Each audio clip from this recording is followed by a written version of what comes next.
আমি ছাত্র দলের ছেলেদের পড়ালেখার পাশাপাশি সিএনজি চালাইতে দেখছি। কারণ অনেকে আছে 5 তারিখে জুলাইয়ের একটা ছবি তুলে আজকে সে জুলাই টাকা খাওয়ার জন্য আমি জুলাই আন্দোলন করি নাই। ঝালমুড়ি বিক্রি করতে দেখছি, জুতার দোকানে কাজ করতে দেখছি।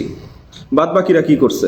আল্লাহ তাআলা বিদায় হজ্জের বাসরে আল্লাহ রাসূল মুহাম্মদ সাল্লাল্লাহু আলাইহি ওয়াসাল্লাম ঘোষণা করেছেন, আল-ইয়াউমা আকমালতু লাকুম দীনাকুম ওয়া আতমামতু আলাইকুম নি'মাতি ওয়া রাদিতু লাকুমুল ইসলাম দীনা। তিনি ইসলামকে পরিপূর্ণ করে দিয়েছেন শরীরে। জুলাই আগস্ট আন্দোলনে সবাই অংশ নিছিল।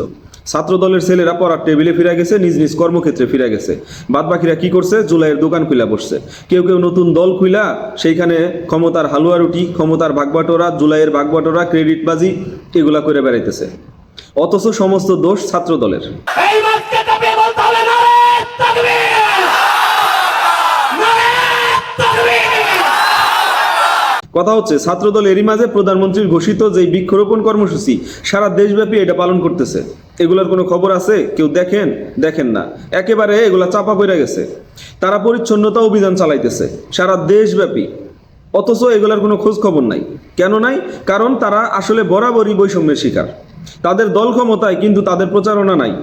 তো কথা হইতেছে বাদবাকি যারা আছে একটা বিড়ালের খাঁচা বানাই দিয়া মনে করেন যে বিশাল স্ট্যান্ডবাজি করে ফেলে। কিন্তু ছাত্রদল ক্যাম্পাসগুলোতে পানির ফিল্টার লাগাই দিতেছে, মেডিকেল ক্যাম্প করতেছে, তারপরে প্লাস্টিকের বোতলের বিনিময়ে গাছ দিতেছে। এগুলোর কোনো খোঁজ খবর নাই। ছাত্রদলের ছেলেদের দেখছি পরীক্ষার সময় কেন্দ্র খুঁজে পাইতে, শিক্ষার্থীদের সহায়তা করতে, মোটর সাইকেল দিয়ে সার্ভিস দিতে। এগুলোর কোনো খোঁজ খবর আছে? সেইভাবে প্রচার হয় না। তো কেন হয় না? কারণ ছাত্র দলের দোষ বেশি। ছাত্রদল চাঁদাবাজি করে, ছাত্রদল মারামারি করে, অনেক কিছু করে। তো কথা হইতেছে ছাত্রদল যদি মারামারি না করতো তাইলে এই জুলাই ঘটতো না, জুলাই সফল হইতো না হয়তোবা। সমস্ত ক্যাম্পাসগুলোতে রাজনীতি ঠিকই চলতেছে। কেউ বলতে পারবে যে রাজনীতি চলতেছে না, কিন্তু ছাত্রদল সেখানে নিজেদের রাজনৈতিক কোনো কর্মকাণ্ড পরিচালনা করতে গেলে বা কোনো কমিটি দিতে গেলে একেবারে নিরপেক্ষ নির্দলীয় লোকজন এসে একবারে আন্দোলন শুরু করে দেয়। কারা এগুলা ওই যে তথাকথিত গুপ্ত। তো কথা হচ্ছে ছাত্রদলের যে ভালো কাজগুলা সেগুলো নিয়ে কোনো প্রচারণা নাই। এই যে আপনার কৃতি শিক্ষার্থীদের তারা সংবর্ধনা দিতেছে, এগুলো নিয়ে সেভাবে কোনো নিউজ দেখেন 2-4টা অখ্যাত কুখ্যাত বিভিন্ন পেজ থেকে হয়তো বা বিভিন্ন অখ্যাত নিউজ পোর্টালে, কিন্তু মেইন স্ট্রিম নিউজে খুব কম আসে ছাত্রদলের কার্যক্রম। ছাত্রদলের বদনাম আজকে নতুন না। ফ্যাসিস্ট আমল থেকে ছাত্রদলের নামে বিভিন্ন ধরনের ন্যারেটিভ তৈরি করা হয়েছে, বিভিন্নভাবে তাদের ফ্রেমিং করা হয়েছে।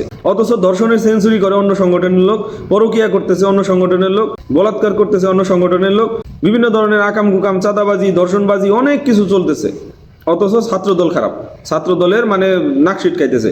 কেন? তাদের চেহারা ভালো না, তাদের বয়স বেশি। তাদের বয়স বেশি কেন হয়েছে? বয়স বেশি, দীর্ঘ 17 বছর তারা লড়াই সংগ্রাম করছে।